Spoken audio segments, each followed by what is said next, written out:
चलिए मंत्र पाठ। ओम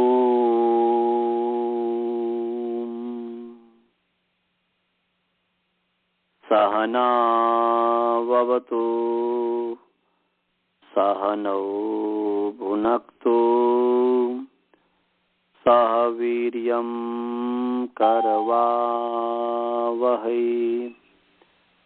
तेजस्विनावधीतमस्तु मा विद्विषावहै।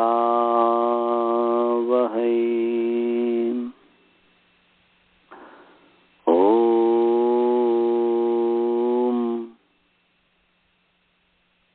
शांति शांति शांति।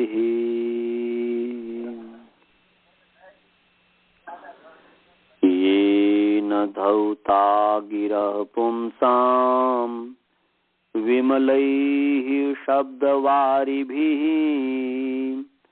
तमश्चाज्ञानजं भिन्नम् तस्मै पाणिनये नमः। वाक्यकारं वरुरुचिं भाष्यकारं पतंजलिं पाणिनि सूत्रकारं च प्रणतोऽस्मि मुनित्रयम्। ओम शांति शांति शांति।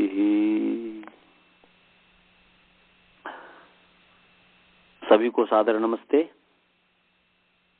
ईश्वर की कृपा से, भगवान के आशीर्वाद से हम अभी आगे का पाठ प्रारंभ कर रहे हैं, शुरू कर रहे हैं। पिछले पाठ में यदि किसी को यदि कोई शंका हो तो पूछ सकते हैं। गुरुकुल वाले को पहले आपको क्या शंका है भाई जी, अब बताइए।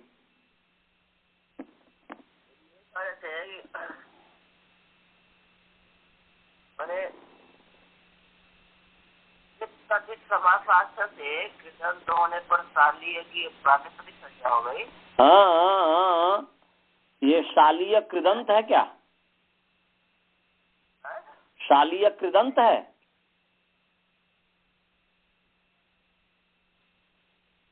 शालीय कृदंत कहाँ है? कौन सा आपने कृत प्रत्यय किया है? धातु के अधिकार में किया है क्या? छ प्रत्यय कृत है।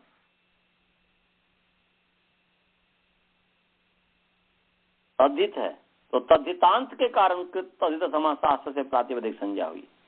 क्या बोलेंगे? तद्धित के कारण। हाँ, तद्धित के कारण। ये जो है तद्धित है छ प्रत्यय, इसलिए तद्धितांत हो गया। शालीय तद्धितांत है, इसलिए कृत तद्धित समासास्त्र से प्रातिपदिक संज्ञा हुई। तद्धितांत होने से। हाँ जी, प्रातिपदिक संज्ञा हुई। यहाँ प्रातिपदिक से मीन और क्या कहते हैं टाप टाप चाप, इसमें यंतावंत ये प्रत्यय हुआ, ये प्रत्यय होगा। तो इस प्रत्यय में क्या बोले यहाँ? हाँ, क्या बोल रहे हैं कि शालीय प्रातिपदिक संज्ञा हो गई। तो शालीय प्रातिपदिक संज्ञा होने से क्या हुआ?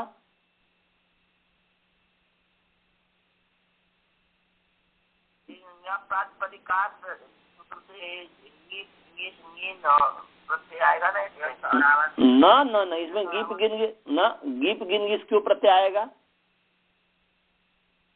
ये क्यों आएगा? सु करेंगे ना। सु करने के लिए यहाँ पर प्रातिपदिक है तो उससे हो जाएगा ना। ये गी मन ज्ञा प्रातिपदिकात में 3 शर्त है सु करने के लिए। सु इत्यादि जो प्रत्यय है, स्वादि प्रत्यय की उत्पत्ति करने के लिए 3 शर्त हैं। या तो ज्ञंत होना चाहिए, या आबंत होना चाहिए, या प्रातिपदिक होना चाहिए। तो शालीय क्या ज्ञंत है?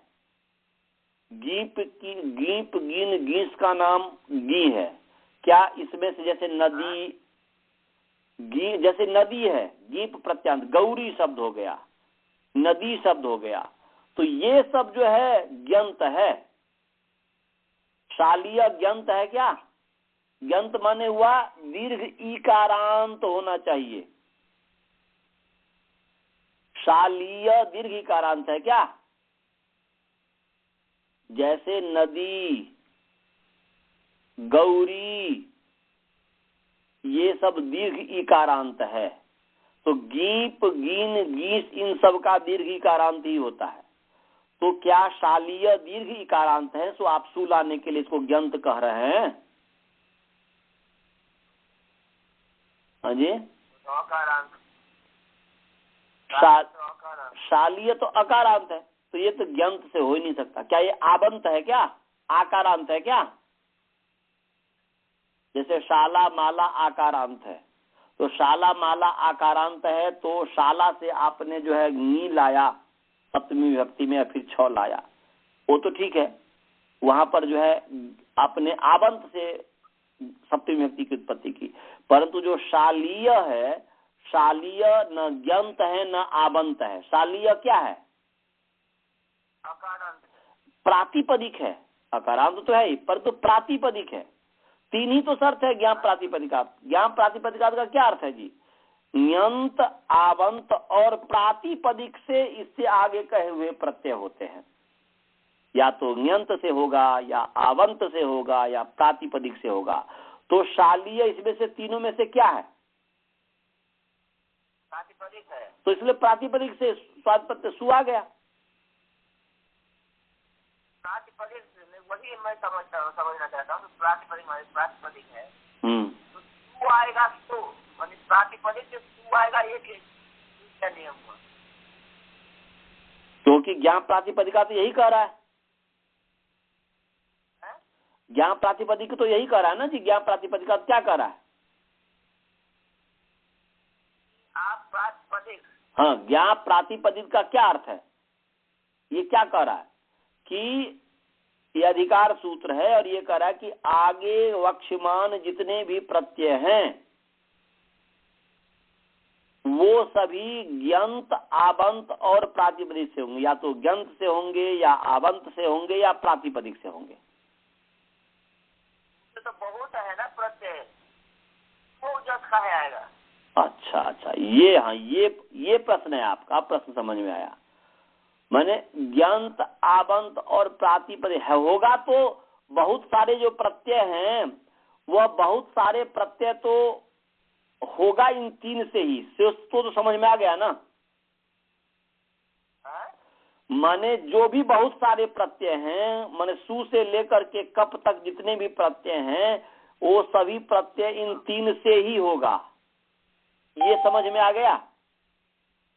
हाँ, ये आ गया समझ में। ये होगा तो अच्छा, ठीक है, बहुत सुंदर। अच्छा बताइए जी,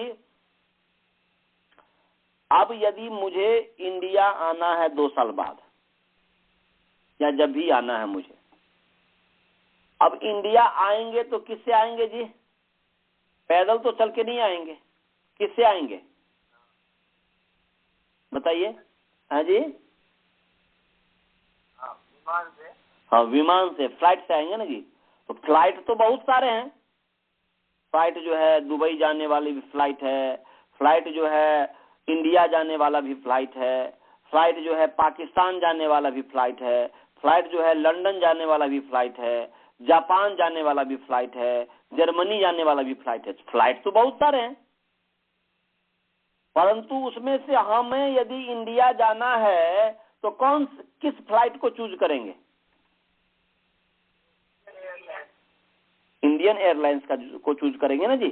यही करेंगे ना जी। माने जो इंडिया जाती है, या जो इंडियन एयरलाइंस से जो लिंक करता है। जैसे मान लीजिए हम 2 जगह बदलते हैं, तो हम ये नहीं कि किसी माने जो यदि मान लीजिए कि हमें यहाँ से यदि यूरोप जाना है, माने इंडिया जाना है, तो एक जो हमें यूरोप ले गया और फिर वहां से उसी से हम जाएंगे जो कि वो इंडिया का लिंक होगा। तो कहने का अभिप्राय यह है कि फ्लाइट तो बहुत सारे हैं, परंतु हमारा लक्ष्य है इंडिया जाना। हमारा लक्ष्य क्या है जी? इंडिया जाना। तो जब हमारा लक्ष्य भारत जाना है, आर्यावर्त जाना हमारा जब लक्ष्य है, तो हम उस विमान को पकड़ेंगे, उस विमान पर चढ़ेंगे जो हमें आर्यावर्त ले जाएगा। बहुत सारे होते हुए विमान को, उस विमान को, अलास्का वाले विमान को हम नहीं पकड़ेंगे, या हम सिएटल वाले विमान को नहीं पकड़ेंगे, या हम वाशिंगटन डीसी जो जाएगा या न्यूयॉर्क जो जाएगा विमान उसको नहीं पकड़ेंगे। हमारा लक्ष्य है, हाँ न्यूयॉर्क हम जा सकते हैं, न्यूयॉर्क से सीधे फ्लाइट यदि है, वहां जो है न्यू जर्सी से या न्यूयॉर्क से सीधे फ्लाइट जाती है, दिल्ली जाती है, तो हम यहाँ से वहां, या शिकागो से जाती है, तो जो भी हमें ये है, तो जो उस लिंक में जाएगी तो यहाँ से हम वहां जाएंगे और वहां से भी फिर जो है वहां हमें जाएंगे। हमारा लक्ष्य है, हम अपने लक्ष्य को नहीं भूलेंगे। व्यक्ति आज लक्ष्य को भूल गया हुआ है। जैसे इंडिया हमारा लक्ष्य है, तो भले ही हम शिकागो जाएं, भले ही हम न्यूयॉर्क जाएं, भले ही हम न्यू जर्सी जाएं, परंतु हमारा उद्देश्य है इंडिया जाना। ऐसे ही दुनिया में हमारा लक्ष्य है ईश्वर प्राप्त करना। हम ईश्वर प्राप्त करना भूल गए हुए हैं, हमारा जो लक्ष्य है उसको भूल गए और यही संसार में भटक रहे हैं। हम न्यूयॉर्क, बस न्यूयॉर्क तक जाकर ही भटक रहे हैं, न्यूयॉर्क से आगे में इंडिया जाना चाहिए उसको भूल गए। तो व्यक्ति का जो लक्ष्य होता है, उस लक्ष्य के आधार पर चयन करता है एयर को, एरोप्लेन को। ऐसे ही आपका लक्ष्य क्या है? किसको सिद्ध करना लक्ष्य है आपका? कहां तक जाना है आपको? शालीय तक जाना है। कहां तक जाना है जी? अब शालीय तक आपको जाना है, तो क्या शालीय हम सिद्ध तक जाने के लिए सु को छोड़ करके यदि कोई दूसरा प्रत्यय लेंगे तो शालीय तक पहुंच जाएंगे?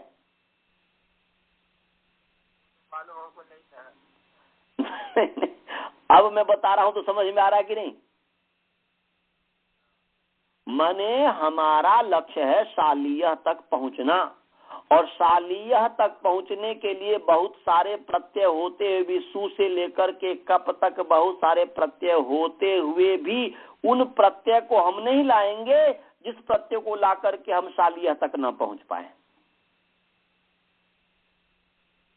समझ में आ गया? हाँ, तो ये है। और कोई प्रश्न? चलिए अब आगे चलते हैं। अब आगे है औपगवह की सिद्धि। उससे पहले मैं पूछ लूं, आप लोगों को कोई प्रश्न है क्या? स्काइप वाले को नहीं प्रश्न है? अच्छा नहीं है जी। कॉन्फ्रेंस कॉल वाले को, अनंत जी आपको कोई प्रश्न है? नहीं है सर जी। अच्छा नहीं है। तो चलिए अब जो है हम औपगवह की सिद्धि कर रहे हैं।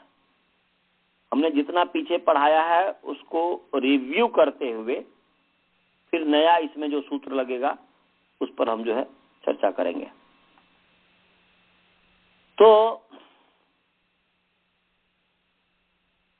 औपगवह, सबसे पहले औपगवह का मतलब क्या है उसको समझ लीजिए। औपगवह कहते हैं, हाँ कल वाला क्लास नहीं आया स्काइप में। हाँ, कल वाले क्लास इसलिए नहीं आया है भाई, जब इसलिए ध्यान से सुनेंगे, अभी पढ़ लीजिएगा।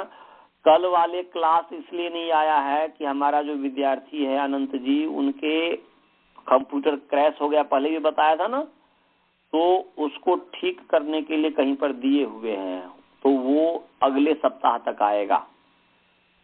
तो फिर उसको एक करेंगे, इसलिए क्षमा करेंगे, सभी से मैं क्षमा मांगता हूं, क्योंकि अभी कुछ दिन जो है एक सप्ताह तक ये नहीं जाएगा। इसी समय पूरा एड़ी से चोटी लगा दीजिए सुनने का, कि बस इसी समय मुझे समझना है, ये नहीं कि बाद में अभी जो नहीं समझ में आया तो मैं उसमें तो सुन ही लूंगा। क्योंकि ऐसा भी विद्यार्थी होता है कि अभी चलो अभी नहीं समझ में आया, अभी कोई बात नहीं, मैं सुन लूंगा तब समझ लूंगा।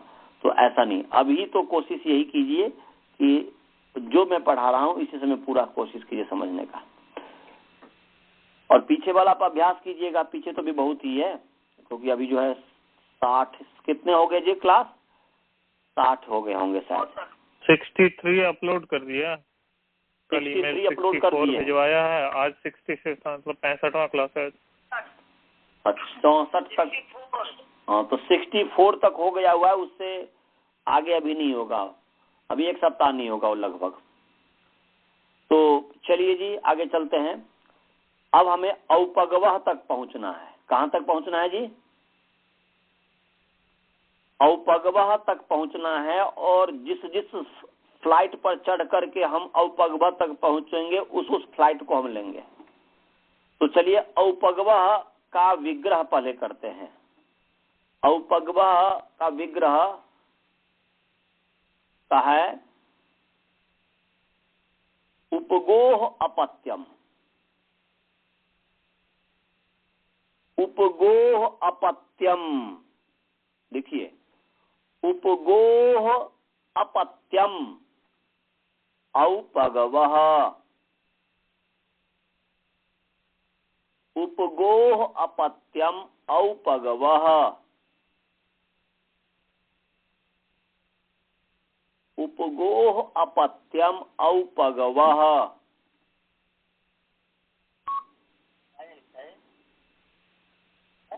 लिखे आप लोग? हाँ, उपगोह, उपगु का षष्ठी में उपगोह, जैसे गौ का गोह बनता है, ऐसे उपगु का उपगोह। उपगोह अपत्यम, जैसे गुरु का गुरोह बनता है, गुरोह, ऐसे उपगु उकारांत है यहाँ पर पुंलिंग, उस उपगु का षष्ठी में है उपगोह। तो उपगोह अपत्यम औपगवः।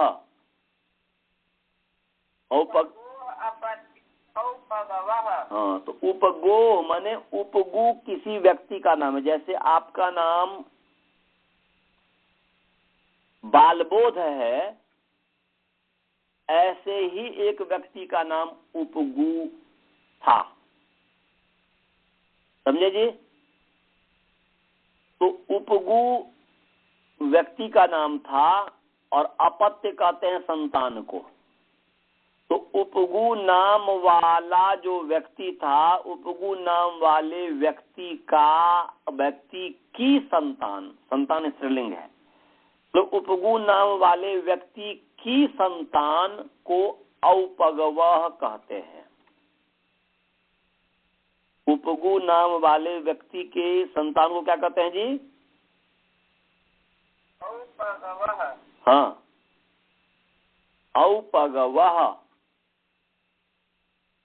जैसे दशरथ के संतान को दासरथी कहते हैं ना जी, ऐसे उपगु नाम वाले व्यक्ति के संतान को औपगवः कहते हैं।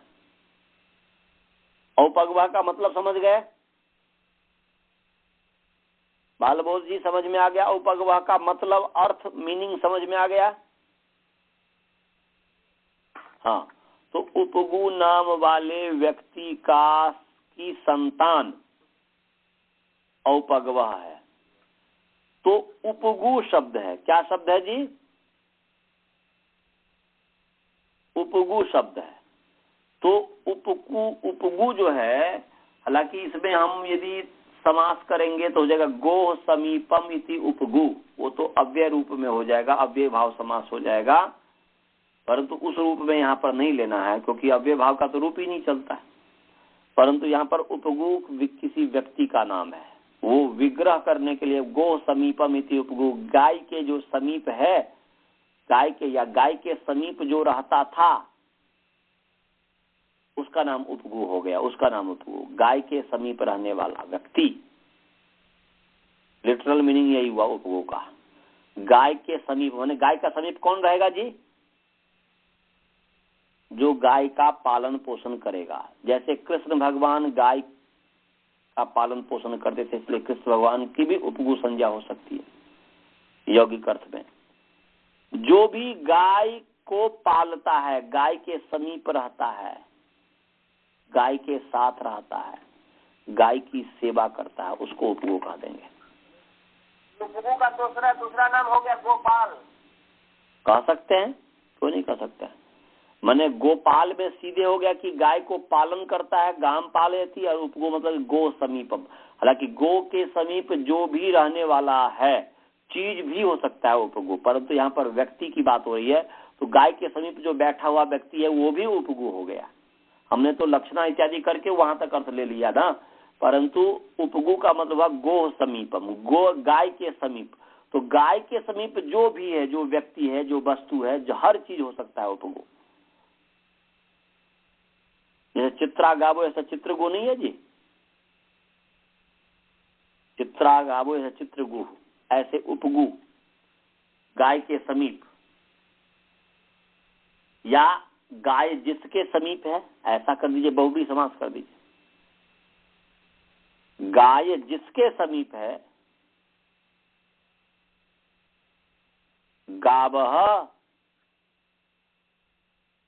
संति यस्य समीपे स उपगु, ऐसा बहुब्री समास कर दीजिए कि गाय जिसके समीप है, क्योंकि समास तो है ही, अव्यय भाव समास करेंगे तब तो रूप नहीं चलेगा, इसलिए अव्यय भाव समास न करके गो समीपम न करके यहाँ पर कर दीजिए, अर्थ को ध्यान में रख करके, क्योंकि निरुक्त जो है अर्थ को ध्यान में रख करके व्याख्या करता है। तो अव्यय भाव समास इसको न करके क्या करें कि गाय है जिसके पास, गावः अस्ति यस्य, क्या है जी, गावः अस्ति यस्य समीपे, जिसके समीप, या यस्य समीपम गावः सन्ति, यस्य समीपम गावः सन्ति, जिसके समीप गाय है, उस व्यक्ति का नाम है उपगु। समझ गए जी भाई ये? हाँ, गावः सन्ति यस्य समीपे, समीपे भी यहाँ पर जोड़ देंगे, जिसके समीप में गाय है, यस्य समीपम गावः सन्ति, जिसके समीप, जिसके नजदीक, जिसके नियर गाय है, उसको कहेंगे उपगु। सभी को समझ में आ गया जी? राजभल्ला जी, आप लोगों को समझ में आ गया? अनंत जी आप समझे? जी अच्छा जी। चलिए जी, तो उपगु समास हो गया, उपगु जो है समस्त पद हो गया, समास है इसमें, तो समस्त है, बहुब्री समास हो गया। अब जो है उपगु की प्रातिपदिक संज्ञा किससे करेंगे बताइए जी, राजभल्ला जी आप बताइए, उपगु की प्रातिपदिक संज्ञा किससे करेंगे? और दूसरे विद्यार्थी सोचते रहेंगे, पहले मैं राजभल्ला जी से पूछ रहा हूं उपगु की, क्योंकि उपगु समास है, हमने अभी बताया कि यस्य समीपम गावः सन्ति, माने गावः सन्ति यस्य समीपम या समीपे, तो ये बहुब्री हमने कर दिया, इसको बहुब्री समास कर दिया। तो उपगु जिसके पास गाय है उसको उपगु कहेंगे। तो इसके आधार पर उपगु की प्रातिपदिक संज्ञा किससे होगी?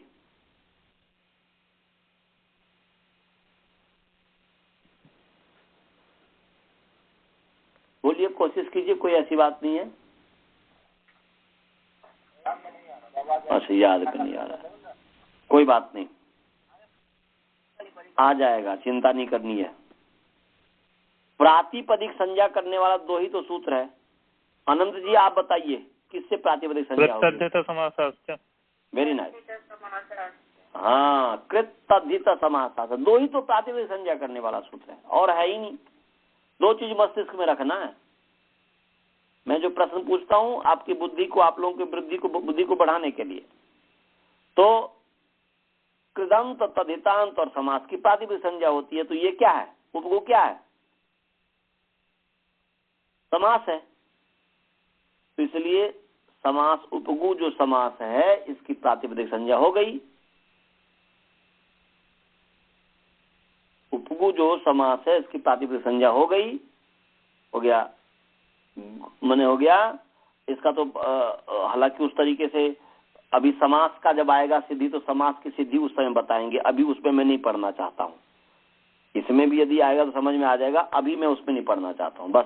आचार्य जी, हाँ जी, इसका अर्थो तथा प्रत्यय प्रातिपदिकम, उससे प्रातिपदिक संज्ञा नहीं होगी?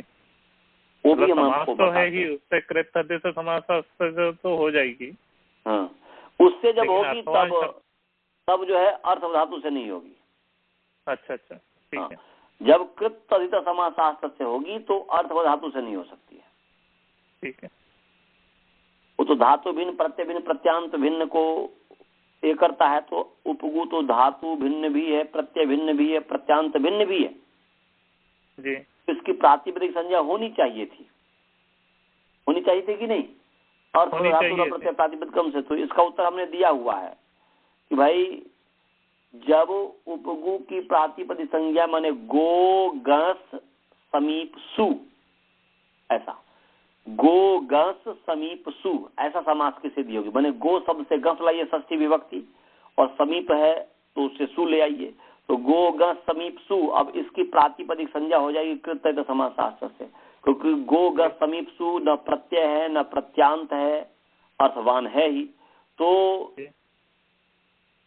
अर्थवान है, प्रत्यय नहीं, प्रत्यांत नहीं, धातु नहीं, तो इसकी प्रातिपदिक संज्ञा तो अर्थ धातु और प्रत्यय प्रातिपदिकम से ही है। तो फिर यहाँ पर समास ग्रहण क्यों किया? तो इसका हमने उत्तर दिया था पहले कि समास ग्रहण नियमार्थ है। याद आ रहा है? समास ग्रहण क्या है? समास नियमार्थ है, और समास मतलब समूह की प्रातिपदिक संज्ञा हो तो केवल समास की हो, वाक्य की ना। Very nice. हाँ, यही इसी के लिए यहाँ पर जो है समास ग्रहण किया है। तो इसीलिए इसी से होगा, अर्थ धातु से नहीं होगा।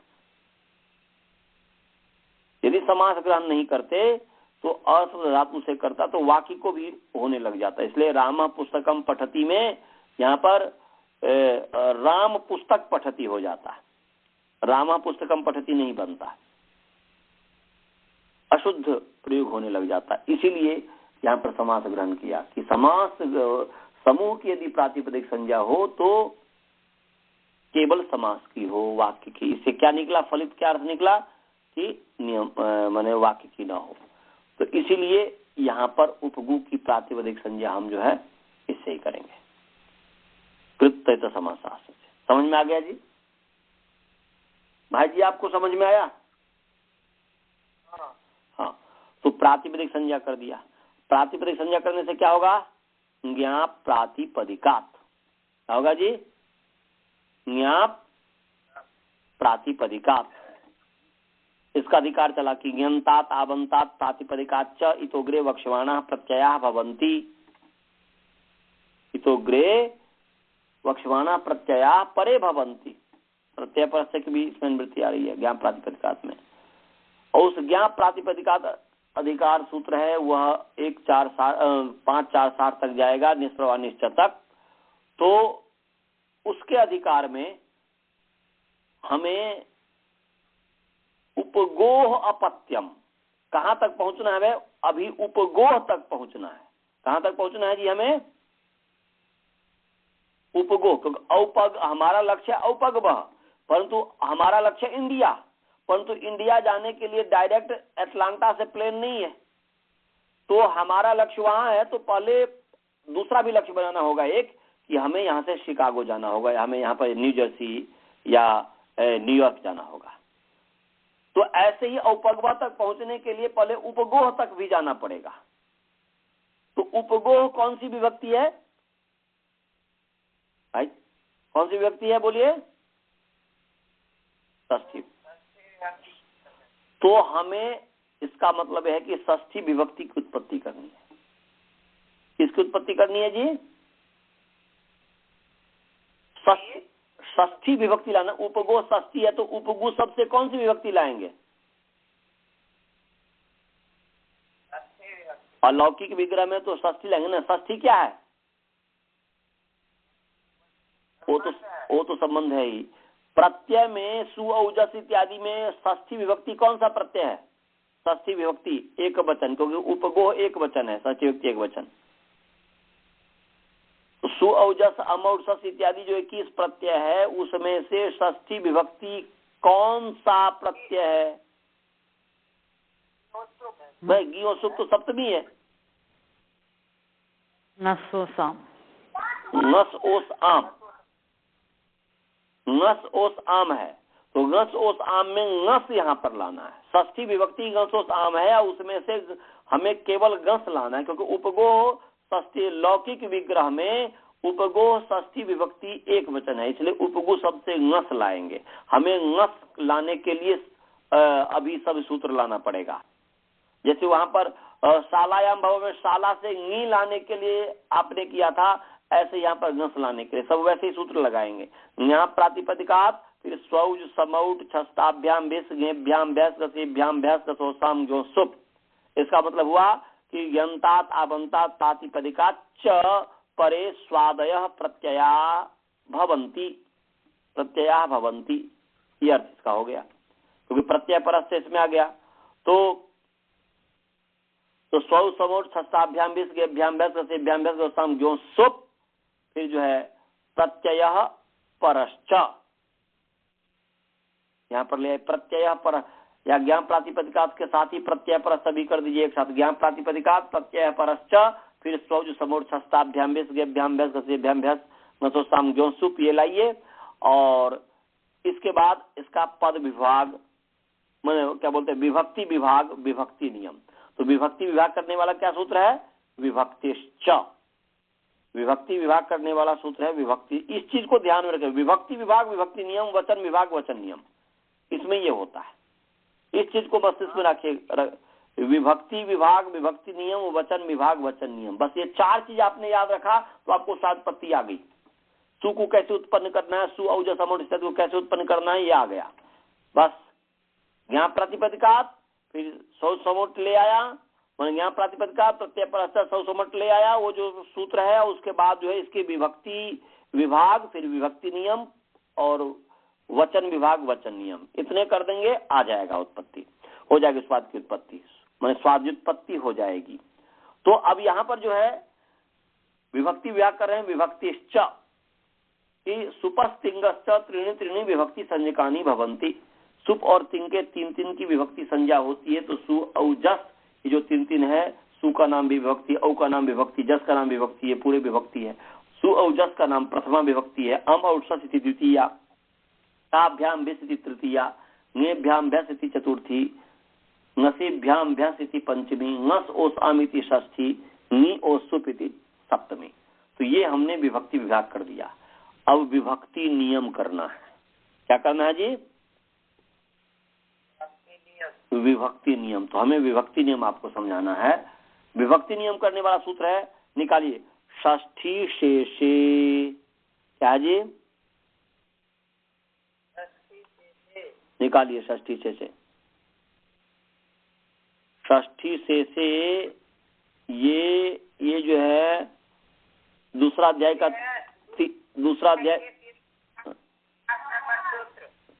दूसरे अध्याय का तीसरे पाद का 50 नंबर सूत्र निकाल लीजिए जी। दूसरे अध्याय तीसरे पाद का 50 नंबर सूत्र निकाल लीजिए। 50 षष्ठी शेषे, षष्ठी शेषे निकाल लिया सभी जी? अनंत जी निकाल लिए? निकाल लिए। हाँ, निकाल लिया। तो षष्ठी शेषे, षष्ठी से चलिए पदच्छेद पहले करते हैं। षष्ठी ईकारांत स्त्रीलिंग षष्ठी शब्द प्रथमा विभक्ति एक वचन, और शेषे अकारांत पुंलिंग शेष शब्द सप्तमी विभक्ति एक वचन। षष्ठी शेषे पदच्छेद हमने कर दिया, विभक्ति कर दिया। भाई जी समझ में आ गया ये पदच्छेद विभक्ति? हाँ जी, हाँ। तो पदच्छेद के बाद विभक्ति, इसमें समास है ही नहीं, इसमें अनुवृत्ति भी नहीं है।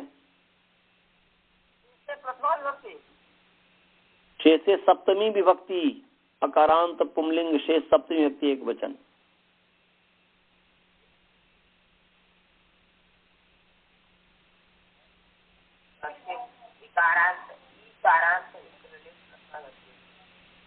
ईकारांत स्त्रीलिंग षष्ठी शब्द प्रथमा विभक्ति एक वचन, और शेषे अकारांत पुंलिंग शेष शब्द सप्तमी विभक्ति एक वचन। पदच्छेद समझ में आ गया? पदच्छेद और विभक्ति। आगे चलें, बोलिए, गुरुकुल वाले को मैं बोल रहा हूं।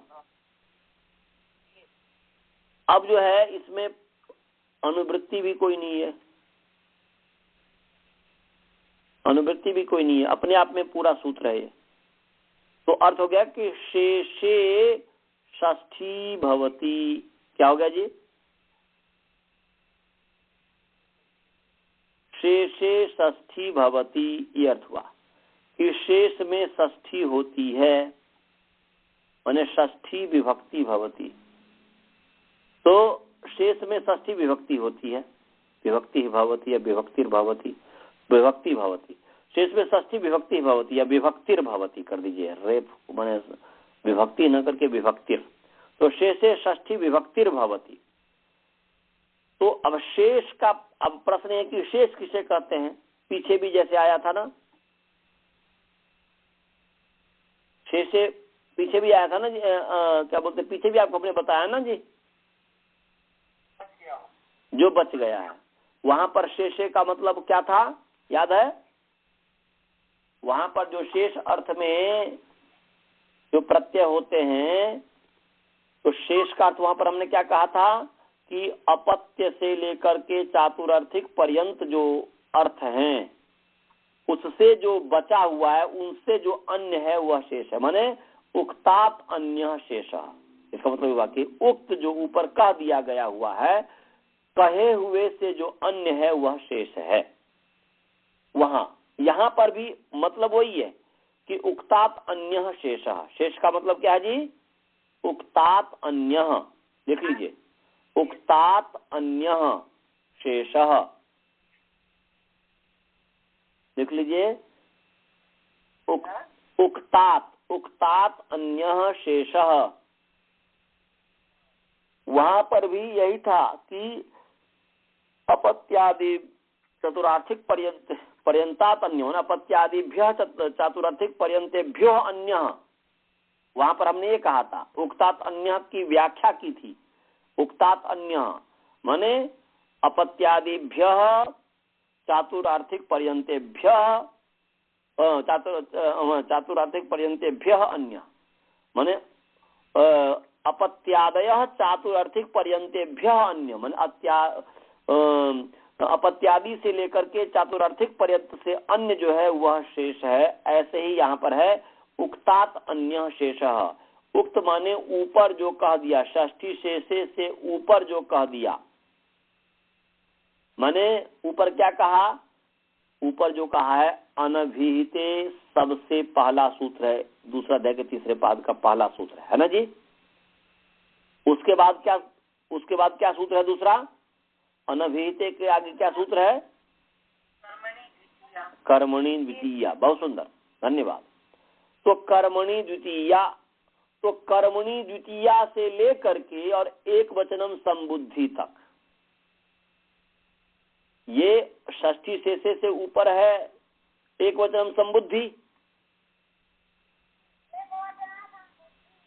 है ना जी। तो कर्मणि द्वितीया से लेकर के यहां तक जो भी कह दिया, कर्मणि द्वितीया कहा कि अनभिहित कर्म द्वितीया होती है, मूल सूत्र में ले रहा हूं। कर्मणि द्वितीया कहा कि अनभिहित कर्म द्वितीया होती है। कर्तृ कर्म द्वितीया कहा कि अनभिहित कर्ता और करण में तृतीया विभक्ति होती है। चतुर्थी संप्रदान ने कहा कि अनभिहित संप्रदान कारक में चतुर्थी होती है। अपादान पंचमी कहा कि अनभिहित अपादान कारण में पंचमी कारक में पंचमी होती है। और सप्तमी अधिकरण से कहा कि अनभिहित अधिकरण कारक में सप्तमी होती है। इतना पीछे कह दिया है, तो बचा क्या? माने प्रथमा विभक्ति को कह दिया, द्वितीय विभक्ति को कह दिया, तृतीया विभक्ति को कह दिया, चतुर्थी विभक्ति को कह दिया, पंचमी को कह दिया, सप्तमी को कह दिया कि इनसे सप्तमी होती है, अधिकरण में सप्तमी होती है, संप्रदान में चतुर्थी होती है, अपादान में पंचमी होती है, कर्ता और करण में अनभिहित कर्ता करण में तृतीया होती है और अनभिहित कर्म में द्वितीया होती है। तो ये सब कह दिया, कर्मादि से लेकर के एक वचनम संबुद्धि तक जो कहा, माने ये तो संबुद्धि संज्ञा करता है, आमंत्रित संज्ञा करता है, परंतु जो भी विभक्ति विधान करता है, संबोधन इत्यादि भी जो करता है, संबोधने च, इस संबोधन में प्रथमा विभक्ति होती है, यहाँ तक संबोधने च तक, ये तो आमंत्रित संज्ञा करता है कि मैंने आमंत्रित सामंत्रितम और एक वचन संबुद्धि, तो ये तो संज्ञा सूत्र है, परंतु संबोधने च विभक्ति विधायक सूत्र है। विभक्ति नियम माने संबोधन में भी प्रथमा होती है। संबोधने च का अर्थ है 2-3-47 नंबर जो सूत्र है, इसका अर्थ है च माने भी, संबोधने माने संबोधन अर्थ में, संबोधन अर्थ में भी प्रथमा होती है। तो वहां कर्मादि से लेकर के संबोधन तक, तो कर्मादि से लेकर के संबोधन तक क्या हो गया जी? कर्मादि से लेकर के कर्म, करण, संप्रदान, अपादान और अधिकरण तो आ ही गया, और प्रातिपदिकार्थ लिंग परिमाण वचन मात्र प्रथमा, जो प्रातिपदिकार्थ था कि प्रातिपदिकार्थ में भी प्रथमा होती है। इसका मतलब क्या हुआ? कर्मादि कारक, कर्मादीनि कारकानी माने कर्मादि कारक और प्रातिपदिकार्थ। तो कर्मादिकार के यो अन्य और प्रातिपदिकार्थात यो अन्य सशेष, माने कर्मादिकार के प्रातिपदिकात च अन्य यो अन्य सशेष। समझ में आ गया जी? कर्मादि जो कारक और जो प्रातिपदिकार्थ, इससे जो अन्य है वह शेष है। कर्मादि कारक में संबोधन भी आ गया, कर्म, करण, संप्रदान, आपादान, अधिकरण और संबोधन, और प्रातिपदिकार्थ में प्रथमा होती है।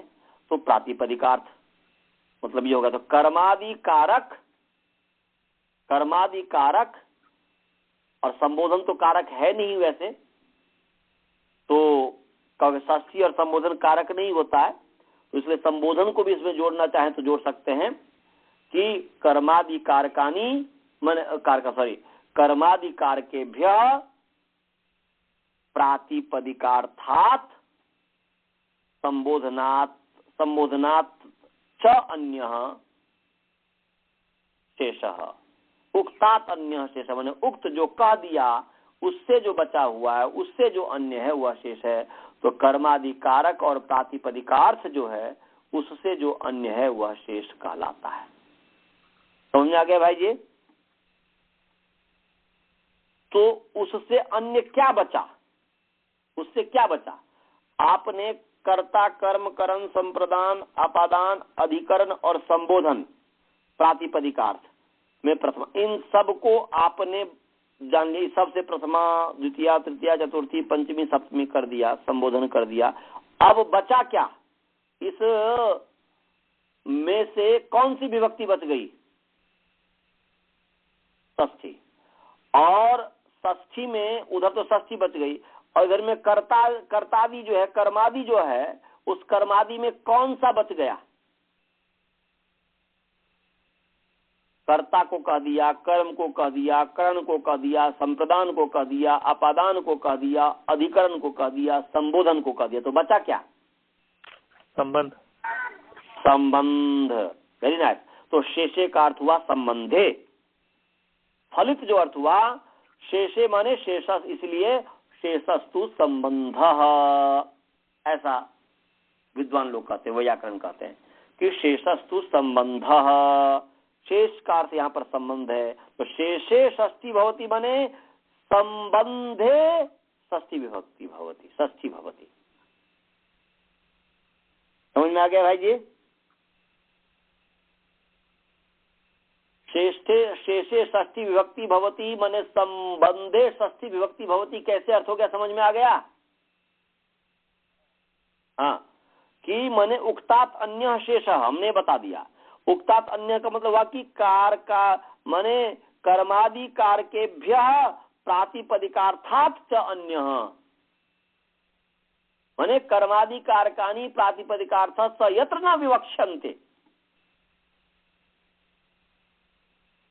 कर्मादि दूसरे भाषा में कहना चाहें तो ऐसा कह सकते हैं कि कर्मादि कारकानि प्रातिपदिकार्थ स यत्र न विवक्ष्यन्ते, माने जहां पर कर्मादि कारक और प्रातिपदिकार्थ कहने की इच्छा नहीं है, जहां पर क्योंकि विवक्षाता कारकानी भवंती, कारक जो है विवक्षा आपकी इच्छा के ऊपर है कि किसको कर्ता बना रहे हैं, किसको कर्म बना रहे हैं, किसको संप्रदान बना रहे हैं, इत्यादि बना रहे हैं, तो ये विवक्षा पर है। तो इसलिए विवक्षन्ते जोड़ दिया कि कर्कादि माने कर्मादि कारकानी और प्रातिपदिकार्थ सयत्न न विवक्षन्ते सशेषः, ये इसका फलित अर्थ हुआ, फलितार्थ हुआ कि कर्मादि कारकानी और प्रातिपदिकार्थ यत्न न विवक्षन्ते, जहां पर विवक्षित नहीं होते हैं कर्मादि कारक और प्रातिपदिकार्थ, वह शेष है। समझ गया जी? भाई जी समझ में आ गया? हाँ जी, हाँ। तो सशेष और तस्मिन् शेषे अर्थे, तस्मिन् शेषे अर्थे षष्ठी विभक्ति भवती, उस शेष अर्थ में अर्थात संबंध अर्थ में षष्ठी विभक्ति होती है। तो यहाँ पर जो है हमने विभक्ति नियम कर दिया। क्या हमने किया जी? विभक्ति नियम कर दिया षष्ठी शेषे। तो विभक्ति विभाग विभक्ति नियम। अब क्या करेंगे जी? वचन विभाग वचन नियम। तो वचन विभाग करने वाला क्या सूत्र? सुपः, सुपश्च त्रीणि त्रीणि, एक वचन द्विवचन बहुवचन संज्ञकानि भवन्ति, संज्ञानी भवन्ति। सुप के तीन तीन की जो है एक वचन एक शाह क्रम से जो है एक वचन द्विवचन बहुवचन संज्ञा होती है। उसमें जो है तान्य वचन वचन नान्य कषाह, तो वहां पर एक शाह की अनुवृत्ति इसमें आ जाएगी, इसमें भी। और जगह सुपस त्रीणि त्रीणि, एक शाह माने क्रमेण एक वचन द्विवचन बहुवचन संज्ञकानि भवन्ति या बहुवचनानि भवन्ति। तो यहाँ पर सु औ जस इत्यादि जो है क्रम से, माने सु अम टा ङे ङसी ङी, ये हो गया एक वचन। और औ औट भ्याम भ्याम भ्याम ओस ओस, ये द्विवचन हो गया। और जस शस भिस भ्यस भ्यस आम सुप, ये हो गया बहुवचन। तो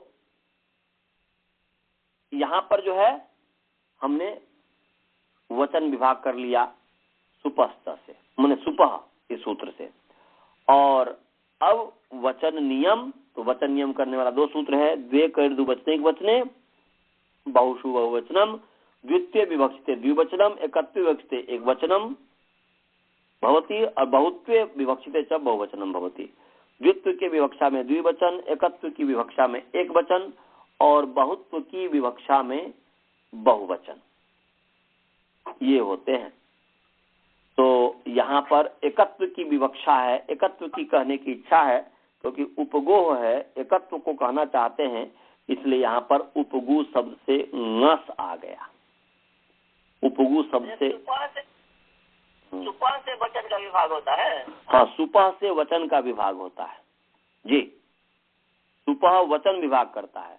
प्रथमावृत्ति में थोड़ा गलत दिया हुआ है, क्रम दिया हुआ है और व्यक्ति उसी का ही अनुकरण करता है, परंतु ठीक नहीं है। इस पर मैं कोई टिप्पणी नहीं करना चाहता किसी के लिए, परंतु बस ये है कि ठीक नहीं है जो मैं आपको सिखाता हूँ, जिस क्रम से सिखाता हूँ, ये क्रम मस्तिष्क में डाल लीजिएगा। क्योंकि पढ़ते समय जब मैं प्रथमावृत्ति पढ़ता था, गुरुजी पहला जो गुरुजी हमारे आचार्य ब्रह्मदत्त जी हुए, आचार्य ब्रह्मदत्त जी हुए, ये अभी जो वर्तमान में है, वहां पर भी मुझे नहीं समझ में आया। बस केवल रट लिया कि इसके बाद जो प्रथमावृत्ति में देखा कि इसके बाद ये है, इसके बाद ये है, इसके बाद बस लिखता गया। सोचा समझा नहीं कि कैसे इसके बाद यही क्यों, इसके बाद यही क्यों। ये तो जब हम आचार्य प्रद्युम्न जी के पास गए, क्योंकि आप लोग टीवी में भी देखते होंगे हमारे गुरु जी को, जो ब्रॉडकास्ट होता है स्वामी रामदेव जी के आश्रम से, आजकल वहां पर हैं वो, तो उनके भी गुरु जी हैं, हमारे भी गुरु जी हैं। तो जब मैं आचार्य प्रद्युम्न जी के पास गया और वहां जब पढ़ा, तब समझ में आया कि भाई ऐसा क्यों है, इस तरीके से क्यों है। तो उनका बहुत बड़ा उपकार है। उसके बाद जो है आचार्य विष्णुदेव जी गुरु जी हैं, उनका काशिका में बहुत उन्होंने हमें पढ़ाया, बहुत ज्ञान दिया। मैं तो कभी भी उनके ऋण को नहीं चुका सकता, कितना भी यदि मैं सेवा करूं तो नहीं चुका सकता हूं। तो इस क्रम को याद रखिएगा। तो ये क्रम मस्तिष्क में एक बार बैठ गया ना, कंप्यूटर की तरह, कंप्यूटर में जैसे मेमोरी में होता है वही आता है, ऐसे ही विभक्ति विभाग स्वाद्युत्पत्ति के लिए विभक्ति बनेगी। यहाँ प्रातिपदिकात सौज समौट, फिर ये सूत्र लिख करके फिर जो है विभक्ति विभाग विभक्ति नियम, वचन विभाग वचन नियम, बस हो गया स्वादपत्ति। तो उपगु से नस ले आया, समझ में आ गया भाई जी? उपगु नस है। अब जो है उपगु नस जो हुआ, अब इस उपगु नस इस स्थिति में क्या करना है? समर्था नाम प्रथमाद्वा, पीछे जो पढ़ाया था ना जी, समर्था नाम प्रथमाद्वा प्राग दिव्यतोन, ये सब अर्थ मैंने बता दिया हुआ कि समर्था नाम प्रथमाद्वा ये अधिकार सूत्र है कि तस्य जब तक जाता है इसका अधिकार भी हमने बताया हुआ है कि तस् विकार से पहले पहले, उसको आप सुन लीजिएगा, बार बार सुनिएगा तो अच्छा पक्का हो जाएगा। तो समर्था नाम प्रथमाद्वा, तो समर्था नाम प्रथमाद्वा का क्या अर्थ है जी? समर्था नाम पदानाम मध्य सूत्रे प्रथमोच्चारितात, माने इतोग्रे सूत्रे प्रथमोच्चारितात नियंतात आवंतात तातिपदिकाच्च वक्ष्यमाणा प्रत्यया भवन्ति। ये है कि मैंने समर्थों में से प्रथम समर्थ से, मैंने प्रथम क्या लेना है? सूत्र में प्रथमोच्चारित जो प्रथम समर्थ है, इससे आगे जो कहे हुए हैं नियंत आवंत और प्रातिपदिक से प्रत्यय होते हैं। और प्राग दिव्यतोन भी अधिकार सूत्र है कि तेन दिव्यति खणति जयति, तो हमसे पहले पहले जो है अण का अधिकार चलेगा, वहां तक अण जाएगा। अर्थात जब किसी विशेष अपवाद, किसी विशेष सूत्र से यदि कोई विशेष प्रत्यय नहीं होगा तो सामान्य रूप से अण प्रत्यय हो जाएगा। तो यहां पर जो है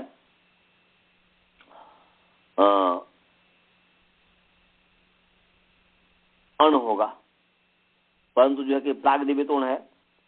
अब इसके आगे जो है, क्योंकि अपत्य अर्थ में है, तस्यापत्यम, क्या जी? तस्यापत्यम, तस्यापत्यम, ये 4-1 कितने नंबर सूत्र है? 92, 4-1 निकाल लीजिए, 4-1 शायद 92 नंबर सूत्र है, निकालिए सूत्र जी। तस्यापत्यम कितने नंबर सूत्र है? हाँ, 4-1-92 है। आप लोगों ने निकाल लिया जी?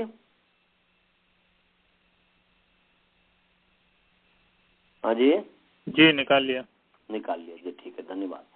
तो तस्यापत्यम, तस्यापत्यम, तस्य कौन सी विभक्ति है? लुप्त पंचम्यंत निर्देश है। तस्य जो है षष्ठ्यर्थ का अनुकरण किया है, समझ गए? तस्य का मतलब है षष्ठी, तस्य का मतलब क्या है जी? षष्ठी, तस्य माने षष्ठी, और उसके आगे तस्य के आगे पंचमी है, उसका सुपांश रूप से लुक हो गया, तो लुप्त पंचम्यंत निर्देश है। तो अर्थ क्या हो गया? षष्ठी समर्थात। क्या अर्थ हो गया? तस्य का मतलब क्या? तस्य का क्या अर्थ हो गया जी? षष्ठी समर्थात। समझ में आ गया भाई जी? तस्य माने षष्ठी समर्थात। कैसे हुआ? तो यहाँ पर तस्य का मतलब यहाँ पर षष्ठी का अनुकरण किया है, षष्ठी विभक्ति से युक्त पद का अनुकरण किया है, और उससे आगे जो है षष्ठी विभक्ति से युक्त पद के आगे जो है क्या कहते हैं कि जो है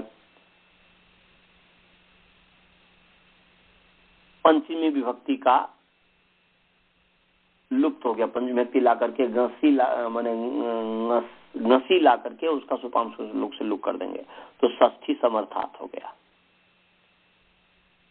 तो अर्थ हो गया कि समर्थानाम पदानाम मध्य सूत्रे प्रथमोच्चारिता। तस्यापत्यम में प्रथम क्या उच्चरित है? तस्य उच्चरित है कि अपत्यम उच्चरित है? हाँ भाई जी, तस्यापत्यम में तस्य हो गया पंचमी लुप्त पंचमी। अपत्यम जो है अकारांत नपुंसकलिंग प्रथमा विभक्ति एक वचन है। तो तस्यापत्यम में पहले तस्य पढ़ा हुआ है कि पहले अपत्यम पढ़ा हुआ है? पहले तस्य है। तो षष्ठी समर्थ हो गया तस्य, माने षष्ठी समर्थ यहाँ पर। तो तस्य से जिसका निर्देश किया जाएगा, तो तस्य से षष्ठी विभक्ति का, षष्ठी विभक्ति से युक्त पद का निर्देश किया जाएगा। इसलिए तस्य का मतलब हुआ यहाँ पर उपगुंगस। क्या हुआ जी? तस्य माने उपगुंगस, है ना जी? तस्य माने उपगुंगस। तो अर्थ हो गया इस समर्थानाम पदानाम मध्य सूत्रे प्रथमोच्चारितात षष्ठी समर्थात। षष्ठी समर्थात सुबंतात। ओहो हो, कट गया, रुक जाइए।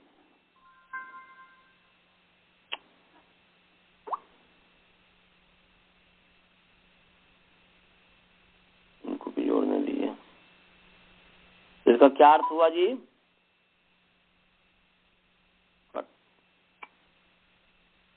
समर्था तस्यापत्यम का अर्थ हुआ समर्थानाम पदानाम मध्य, समर्थानाम पदानाम मध्य सूत्रे प्रथमोच्चारितात षष्ठ्यंतात, ऐसा भी कह सकते हैं क्योंकि षष्ठी विभक्ति है ना जी, विभक्ति प्रत्यय है इसलिए उसमें तद विधि हो जाएगी। तो सूत्रे प्रथमोच्चारितात षष्ठ्यंतात सुबंतात, षष्ठ्यंत भी है सुबंत भी है, षष्ठ्यंत सुबंत ही है। तो षष्ठ्यंतात सुबंतात न्यंतात आवंतात प्रातिपदिका च अपत्यम। मैंने बताया था कि हाँ जी,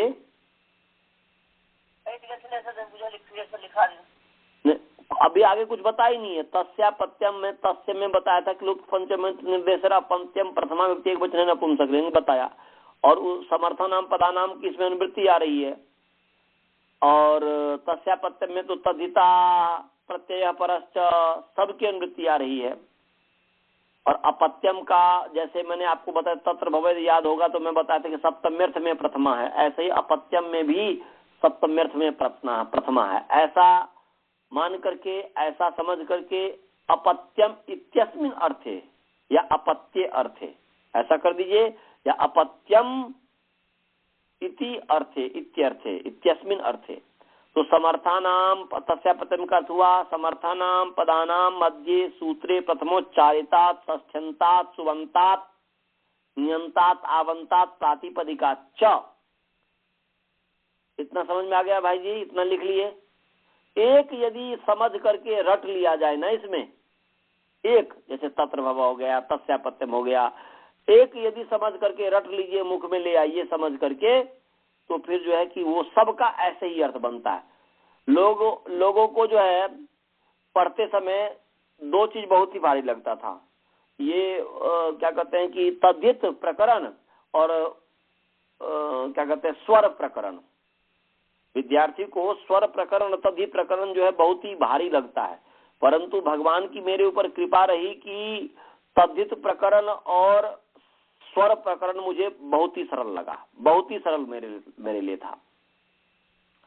मैं बस एक बार समझ गया, आचार्य प्रद्युम्न जी ने हमें समझा दिया और समझ गया, और जैसे जैसे आगे बढ़ता गया तो वैसे ही खुलता गया। बस हमें बहुत ही सरलता, मतलब जो इतने कठिन कहते हैं कि स्वर प्रकरण जो है बहुत कठिन है, इसीलिए जो है ना क्या कहते हैं कि सिद्धांत कौमुदी में भी वैदिक स्वर प्रक्रिया को अलग ही कर दिया है, इस सब को से किया ही नहीं है। इससे क्या है, सिद्धांत कौमुदी पढ़ने वाला व्यक्ति जो है ना या तो पूरा सिद्धांत कौमुदी पढ़ेगा शुरू से लेकर के अंत तक, तब यदि उसको वैदिक प्रक्रिया समझ में आए तो आए, नहीं तो आना मुश्किल है। वो तो वेद को अलग ही कर दिए हैं। परंतु अष्टाध्याय क्रम से पढ़ने से कि आपको वैदिक प्रक्रिया जो है शुरू में ही आ जाएगा। कुछ ही आगे सूत्र जाएंगे तो वैदिक प्रक्रिया में आपको स्वर प्रकरण, स्वर की भी सिद्धि आने लग जाएगी। तो अजय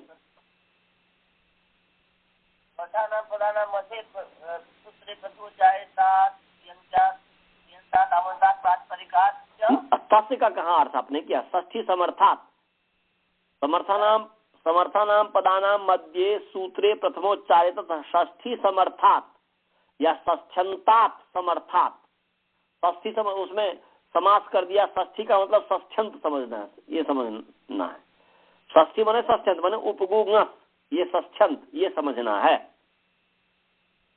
षष्ठी माने षष्ठ्यंत। यदि मेरे मुख से प्रमाद के कारण यदि षष्ठी समर्थात ही निकल जा रहा है तो उस चीज को ध्यान नहीं देना है आपको। षष्ठी विभक्ति इसलिए स्वतंत्र विधि हो जाएगी, इसलिए षष्ठ्यंतात ऐसा अर्थ कर लीजिएगा कि समर्थानाम पदानाम मध्य सूत्री प्रथमोच्चारिता षष्ठ्यंतात समर्थात नियंतात आवंतात प्रातिपदिका च। इतना लिख लिया भाई जी, आपने लिख लिए? अपत्यम इत्यस्मिन अर्थे, अपत्य इस अर्थ में, अपत्यम इत्यस्मिन अर्थे, अपत्यम इत्यस्मिन अर्थे यथा विहितः प्रत्ययः भय यथा विहितम प्रत्ययो भवति, यथा विहितो प्रत्ययो भव, यथा विहितः प्र है ना आगे, तो यथा विहितः प्रत्ययः भवति या प्रत्ययो भवति। समझ गया जी?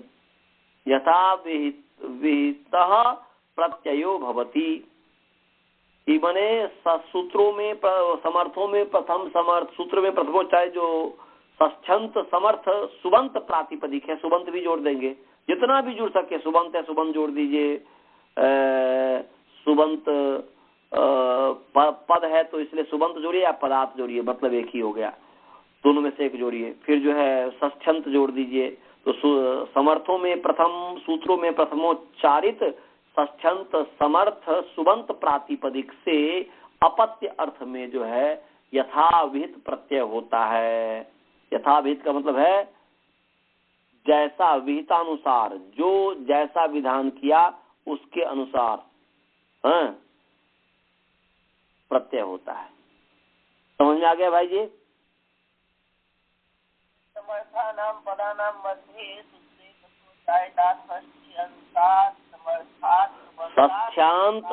षष्ठ्यंतात समर्थात सुबंतात करिए। षष्ठ्यंतात यदि हालांकि षष्ठ्यांत का है तो वो भी सुबंत हो ही गया, इसलिए सुबंत भी कहने की आवश्यकता नहीं है। वो तो समझने के लिए कर रहे हैं, बस एक बार समझिए। षष्ठी अपने आप में सुप है, इसलिए षष्ठ्यंत सुबंत ही हो गया। इसलिए सुबंत भी मत कहिए, कोई जरूरी नहीं है। कह दीजिए तो कोई हानि नहीं, और नहीं कहेंगे तो कोई माने कहने से कोई हानि भी नहीं है, नहीं कहेंगे तो ऐसा नहीं है कि जो है मतलब नहीं कहेंगे तो गलत हो गया, सो भी बात नहीं है, क्योंकि षष्ठ्यंत अपने आप में सुबंत है। इसलिए षष्ठ्यंतात नियंतात आवंतात प्रातिपदिकाच्च ऐसा भी कह सकते हैं।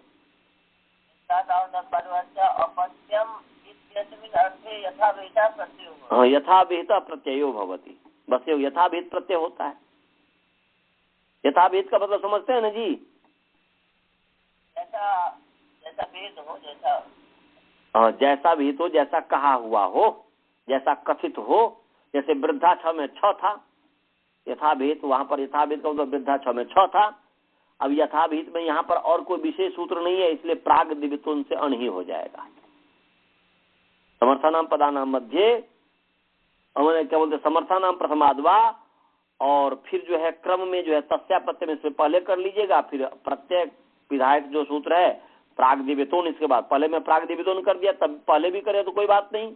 परंतु समर्थानाम पदा समर्थानाम प्रथमाद्वा, फिर तस्यापत्यम, फिर प्राग दिव्यतोण, फिर प्रत्यय परश्च तद्धिताः, ये या पहले ही ज्ञाप प्रातिपदिकात ही करके जो है गस जो गया, तो वो क्योंकि ज्ञाप प्रातिपदिकात तद्धिता समर्थानाम प्रथमाद्वा प्राग दिव्यतोण तस्यापत्यम, ऐसा, या प्राग तस्यापत्यम के बाद प्राग दिव्यतोण कर दीजिए, तो वह यहाँ पर जो है अण प्रत्यय हो जाएगा। तो उपगुंगस और अण ये हो गया। तो अब समय हो गया है, तो उपगुंगस अण तक हमने बता दिया। यहां तक समझ में आ गया भाई जी? हेलो, अण देखिए, तो प्राग दिव्यतोण में अण है ना, टोटम न हलन, तो उपगुंगस अण कितना हो गया? उपगुंगस अण हो गया है। अब यहीं पर रखते हैं। कोई प्रश्न तो किसी को नहीं है ना जी? अनंत जी, आपको कोई प्रश्न है? अनंत जी से पूछ रहा हूँ। अनंत जी, आपको कोई प्रश्न है? नहीं है आचार्य जी। आपको स्काइप वाले को किसी को प्रश्न है? नहीं है, चलिए जी। और गुरुकुल में किसी को प्रश्न है?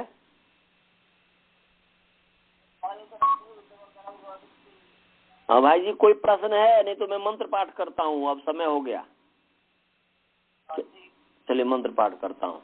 ओम पूर्णमदः पूर्णमिदं पूर्णात् पूर्णमुदच्यते पूर्णस्य पूर्णमादाय पूर्णमेवावशिष्यते। ओम शांति शांति शांति। योगेश जी के नंबर नहीं ले लिए? महादान जी का लड़का है। सभी को सादर नमस्ते। नमस्ते आचार्य जी।